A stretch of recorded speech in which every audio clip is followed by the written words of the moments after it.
Donc le marketing, c'est quelque chose d'important et je pense qu'on a un point de vue intéressant sur le sujet parce qu'aucune start-up dans le monde ne meurt parce que son produit n'est pas assez bien. Les start-up meurent parce qu'elles manquent de clients. C'est une réalité qu'on oublie très souvent en France. En France, on est les champions du monde à inventer des choses dont personne n'a jamais entendu parler. On les a toujours inventées avant tout le monde. Mais alors, manque de peau, personne n'est au courant. Et alors ça se concentre dans une culture très très simple. C'est que le marketing en France est vu comme une fonction. Et d'ailleurs, j'étais très intéressé d'entendre ce qui était dit sur scène juste avant, puisque des entreprises comme IBM travaillent à réunir les CMO et les CEO. Alors c'est très intéressant comme vision, parce que ça veut dire qu'aujourd'hui, le marketing, c'est deux fonctions séparées. Nous, on a une chance à The Family, c'est que comme les organisations naissent chez nous, on peut dès le premier jour avoir une petite inception sur eux et leur dire le marketing, c'est pas quelque chose de séparé, c'est quelque chose que vous allez faire au cœur, que vous allez faire tous les jours, et vous n'allez pas distinguer la technique du marketing, parce qu'aujourd'hui, les meilleures approches marketing, finalement, sont des approches profondément techniques. Et dans tous les aspects du marketing. Alors, on peut parler d'acquisition. L'acquisition, aujourd'hui, c'est quelque chose qui est très data-driven. Nous, toutes les startups qui, chez nous, font de l'acquisition, elles ont l'air de faire des maths, elles n'ont pas l'air de faire des campagnes. Finalement, les méthodes d'acquisition sont plus importantes que le message. L'époque où on pouvait travailler très fort sur un placement est révolue, puisque aujourd'hui, n'importe quel placement peut se tester à petite échelle avec énormément d'agilité. Donc on est passé d'un monde de l'anticipation à un monde de l'optimisation. La deuxième chose, c'est que ensuite, en termes de rétention des clients, n'importe quelle startup peut offrir une expérience bien plus impressionnante que n'importe quelle grande entreprise, pour la raison très simple, c'est qu'elle n'a pas à optimiser un scale déjà abouti, elle est en train d'essayer de scaler. Ce qui veut dire que si vous regardez à peu près n'importe quel fondateur d'entreprise qui compte, il a une sorte de relation client extrêmement primaire. C'est son entreprise, c'est sa vocation de tous les jours. Alors je peux vous citer un exemple qui moi, toujours me fait rire.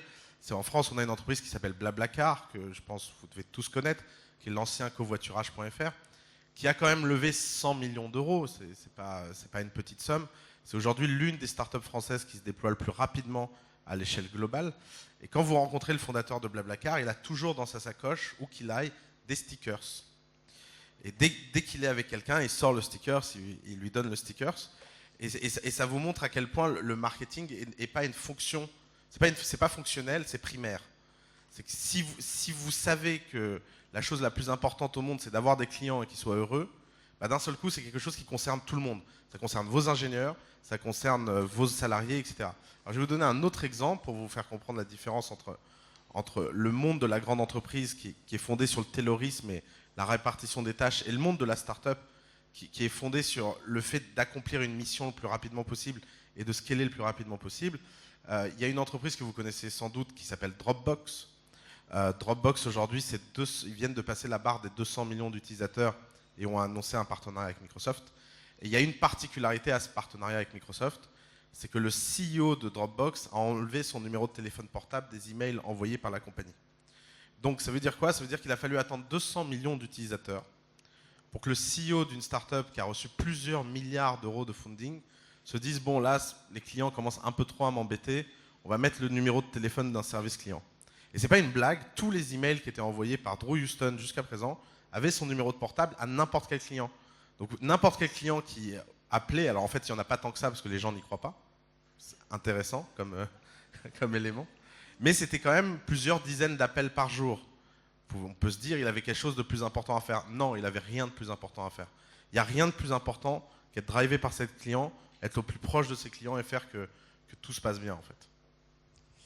Alors, tu disais en introduction, ta préoccupation, c'est les très grandes entreprises, c'est-à-dire que ces startups qu'on imagine petites, elles ont une particularité, c'est qu'elles grandissent potentiellement excessivement vite, jusqu'à disrupter des très grands groupes et les mettre en difficulté, les remettre en cause complètement sur leur organisation. C'est quoi le secret et sur quoi il faut travailler pour arriver à ça? Alors, c'est très intéressant et en fait, ça repose sur un problème cognitif qu'on partage tous, qui est qu'on a beaucoup de mal à appréhender l'exponentiel. C'est quoi le problème de toute personne qui analyse une startup? Toute personne qui analyse une startup l'analyse en stock. Va se demander combien elle a de clients, va se demander quel est son chiffre d'affaires, et va se dire ça reste insignifiant pour le moment. Il ne faut jamais analyser une startup en stock, il faut toujours l'analyser en flux. C'est-à-dire qu'il faut regarder les chiffres de chiffre d'affaires, de nombre de clients, etc., dans une temporalité. Il faut se dire, elle a réussi à faire ça en 3 mois, supposons qu'elle continue pendant 10 ans, qu'est-ce que ça fait? Et c'est pour ça que les startups alternent toujours entre être impressionnants et être en faillite, parce que finalement les flux sont durs à maintenir. C'est facile de faire...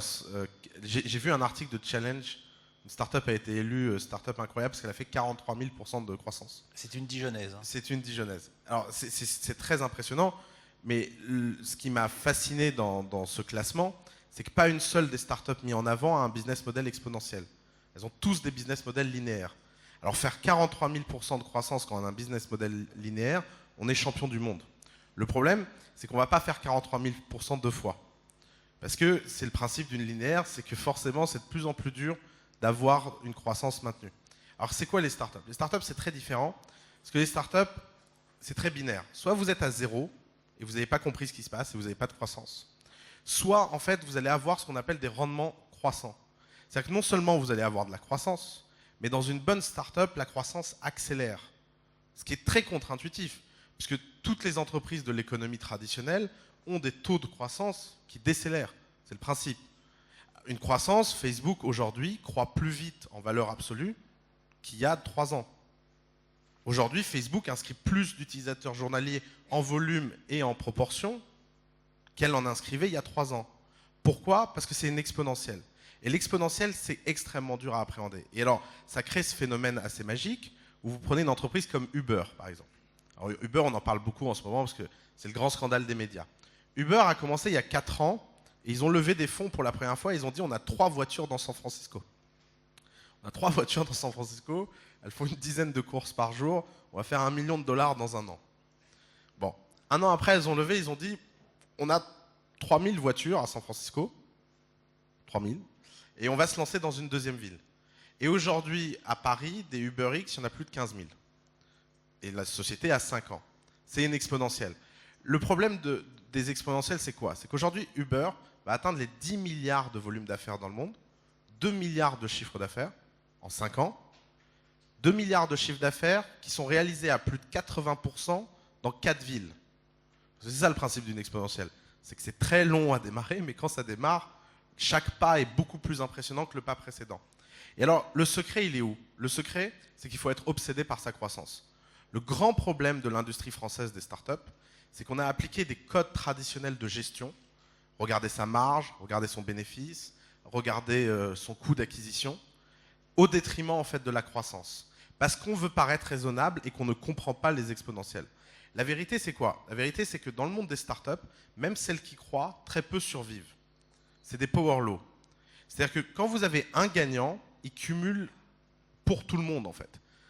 Aujourd'hui, à peine 1% des investisseurs captent plus de 90% de la plus-value. C'est ça le ratio. On ne parle pas de 80% des investisseurs captant 80% de la plus-value. Non, on parle d'un tout petit groupe de gens qui a eu un peu plus de chance que les autres. Et quand vous tombez sur un Google, il n'y en a qu'un, il n'y en a pas deux. Il n'y a qu'en France où on imagine qu'on peut faire un Google français, puis un Facebook français. C'est une passion nationale en fait qui... Ça c'est mesquin parce que le ministre n'est pas là. Hein. Mais ou un système d'exploitation français, pour reprendre une phrase d'un ministre qui nous a quittés récemment.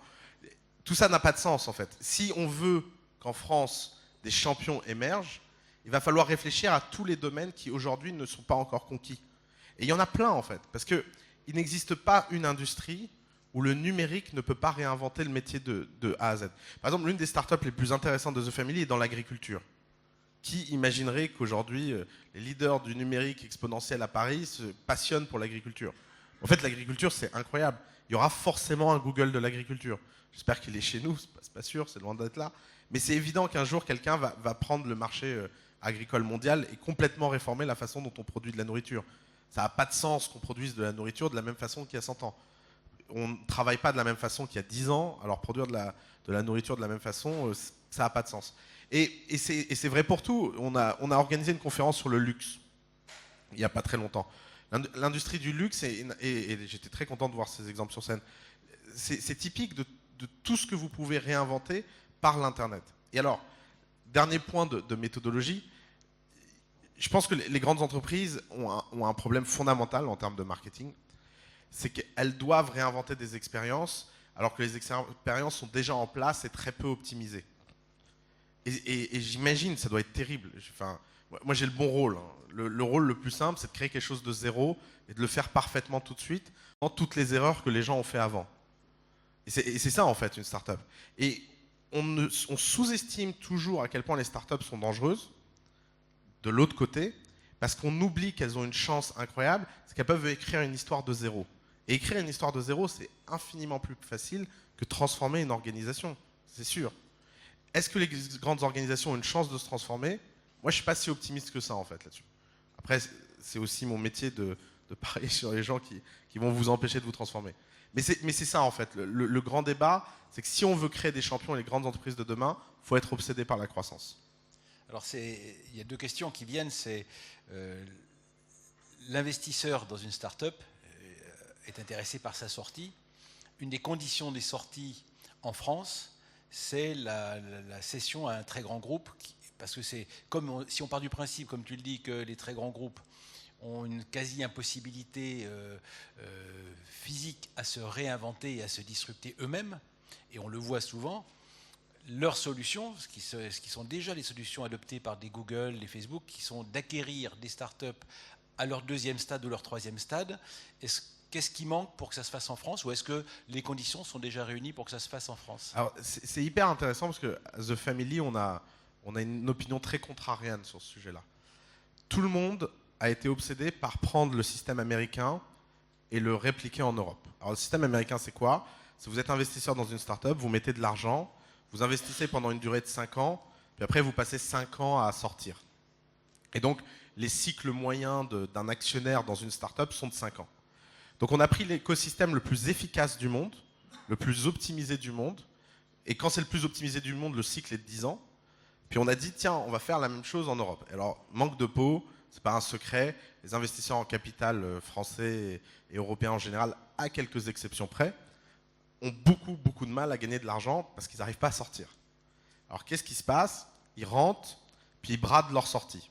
Alors ils bradent leur sortie parce que la start-up n'est pas suffisamment grosse pour être bien rachetée, ou ils vont vendre à des financiers qui ne sont pas connus, mais qui sont les gens qui aujourd'hui captent le plus de valeur dans la finance européenne.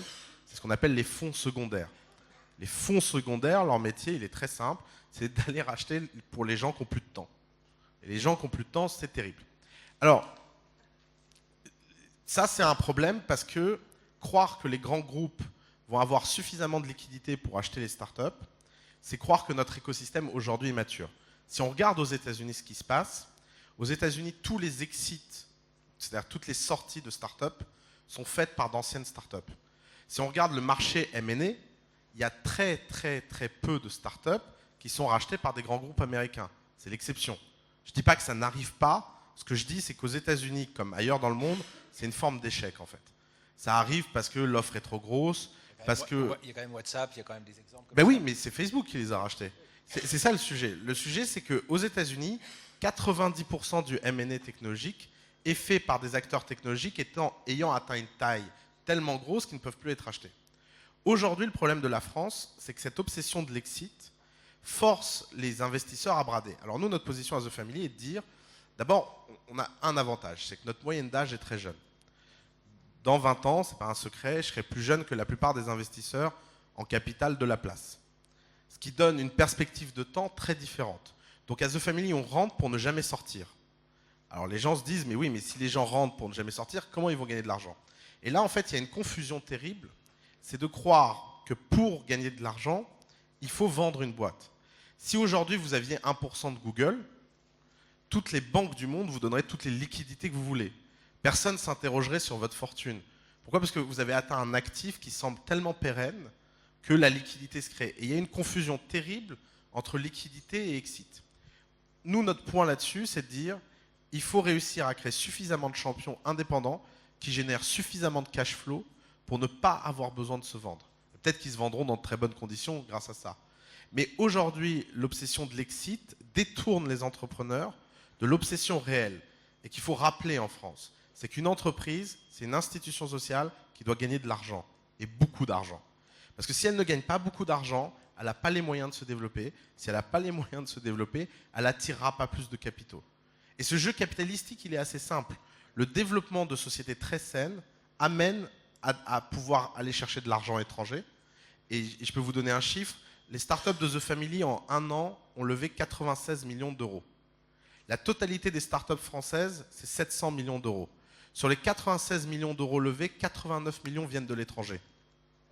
On a 7 millions qui viennent de France. Pourquoi? Parce que nos startups ne sont pas startups françaises. Elles sont reconnues comme des startups globales, opérant à une échelle globale et ayant des ambitions globales. Et il n'y a pas de raison qu'en France, on ne soit pas capable de construire ça. Je pense même qu'à l'inverse, en France, on a des atouts incroyables pour bâtir ça. Mais il faut simplement admettre l'idée que ça ne va pas prendre 5 ans, mais 20 ans. Parce que forcément, pour atteindre, si vous êtes obsédé par la croissance, atteindre des seuils rentables, ça ne prend pas 5 ans. Blablacar, ils ont 14 ans, font 10 millions d'euros de chiffre d'affaires. Blablacar, je vous le dis aujourd'hui sur scène, sera la première boîte à faire le 1 milliard de revenus en tant que start-up en France. C'est évident. Mais ça va prendre 20 ans. Criteo est quand même déjà... Oui, alors Criteo, mais le problème de Criteo, enfin, problème qui a été une décision très intelligente. Criteo, c'est une société américaine en fait. Tous leurs commerciales sont aux États-Unis. Blablacar, c'est une boîte dont le siège est à Paris. 80% des employés sont à Paris. L'intelligence est à Paris. Et le patron est à Paris. Alors, il nous reste 4 minutes et demie pour parler un peu de marketing. Ouais. Parce que là, ce qui est assez remarquable, c'est qu'on parle de croissance, ce qui est une des missions du marketing, c'est de fabriquer la croissance par la relation avec le consommateur. Là, on a l'impression qu'on est plutôt sur des mécanismes financiers, mais il ne faut pas oublier le début de l'intervention de Doussama qui disait ça commence par avoir chevillé au corps la relation avec le client. Parce que quand on dit on fait une croissance exponentielle, on parle bien de clients. Exactement. Et alors, l'exponentiel pose un problème, c'est que l'exponentiel égale l'insatisfaction. C'est assez simple à s'en rendre compte. C'est très très dur de survivre à l'exponentiel. Si vous avez un restaurant et que le lendemain de votre ouverture, il y a 2000 personnes qui veulent manger, vous avez un problème de base. C'est qu'il y a au moins 1900 personnes qui vont être frustrées et dire du mal de vous. Aujourd'hui, le problème numéro 1 pour une start-up qui croît, c'est le marketing. Et alors pourquoi le marketing est un problème? Pour 2 raisons.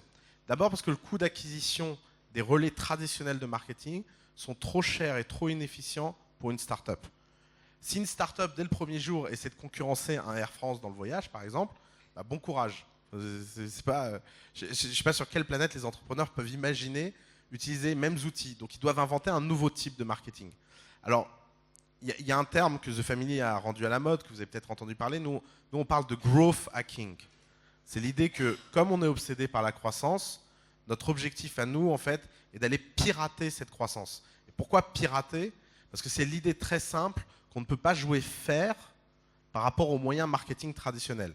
Et pour ça, les startups ont un avantage que les grandes entreprises n'ont pas, c'est que les startups peuvent se mettre massivement des gens à dos au début, c'est pas très grave.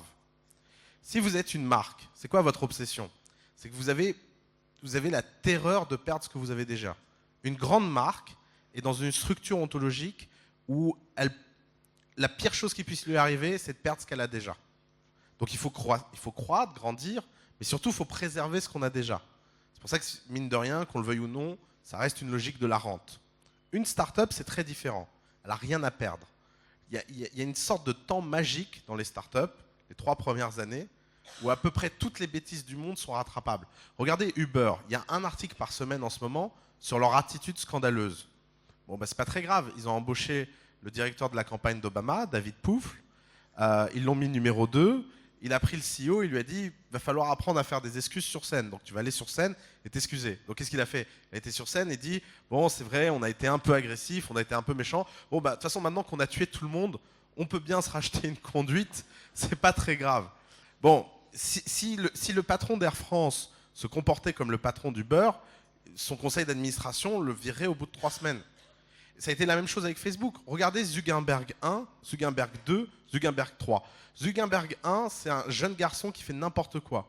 Mais il a une chance incroyable, c'est qu'il est le premier de la classe. Premier de la classe parce que tous les jours, il y a plus de chiffres. Vous voulez une anecdote? Je suis très proche d'un de ses premiers investisseurs. La première fois qu'ils ont reçu un chèque, ils ont été à Las Vegas le dépenser. Vous pensez que c'est l'utilisation la plus intelligente de l'argent? Non. En plus, ils ont cassé un bus et ça leur a coûté $50 000. Bon, qu'est-ce que l'investisseur a fait? Il a fait un autre chèque de $50 000. Parce que de toute façon, la croissance était telle qu'il pouvait se permettre ce qu'il voulait. Ensuite, il y a eu Zuckerberg 2. Zuckerberg 2, il s'est dit, bon, quand même, mine de rien, je suis en train de devenir une institution. Donc, il faut que j'apprenne à devenir un CEO. Alors, apprendre à devenir un CEO, c'est pas facile, c'est contre-naturel. Surtout quand vous avez 20 ans. Il a été coaché par les gens les plus impressionnants du monde. Pourquoi? Parce qu'il avait du succès et de la croissance. Et quand la croissance a commencé à se ralentir, ce qui a été le cas pendant 2 ans avant qu'il retrouve une formule avec les pays émergents, qu'est-ce qui s'est passé? Il a appris le chinois et on dirait un chef d'État. Il a passé 2 ans à apprendre le chinois pour pouvoir faire un Q&A sur scène. Si vous avez un PDG du CAC 40 qui dit « Bon, moi, mon marché important, c'est la Chine. Les gars, je vais passer 4 heures par jour à apprendre le chinois. Je vous assure que le conseil d'administration va vous dire « Non, il y a autre chose à faire qu'aller apprendre le chinois. » Quand vous êtes Zuckerberg, vous êtes une entreprise familiale. Bon, vous êtes coté en bourse, mais vous avez 90% des droits de vote. Donc, vous avez tout votre temps. Et aujourd'hui, il est reçu comme un chef d'État, puis il a l'allure d'un chef d'État, mine de rien. Parce que Facebook est devenu une œuvre sociale et politique. Ils sont rentrés dans une... Vous vous rendez compte qu'ils vont bientôt annoncer leurs 2 milliards d'utilisateurs actifs? Qui, dans l'histoire de l'humanité, a eu 2 milliards de quelque chose? De quoi que ce soit. C'est vraiment incroyable, en fait. Et ça montre les phases d'une start-up. Et c'est pour ça que le marketing dans une start-up est très particulier, parce que c'est un marketing où vous pouvez tout vous permettre. Vous pouvez tout essayer, et vous avez des moyens numériques incroyables. Et si par malheur, vous vous trompez trop, vous pouvez même changer de nom. Il y a aussi l'intervention de Frédéric qui expliquait à l'EBG qu'en fait, lui mettait 70% de son investissement publicitaire dans Facebook. Ça, en plus, c'est une grande machine à laver. Ils ont créé des taxes incroyables. Facebook et Google, aujourd'hui, captent les budgets parce qu'ils arrivent à fournir quelque chose de très culturellement compatible avec les startups. Ce qui était intéressant, c'est qu'il passait juste après le gars du marketing de Soch qui expliquait que lui, Facebook, c'était marginal pour lui. Donc ça montre bien le décalage entre la vision 1.0 et la vision 2.0. C'est la différence entre apprendre une langue étrangère et être né dans une langue étrangère. Il faut juste admettre cette idée. On peut passer des années à apprendre une langue, on peut devenir très bon, mais il ne faut jamais se croire aussi doué que quelqu'un qui est né dans la langue. Merci, Oussama, c'était super, c'était court.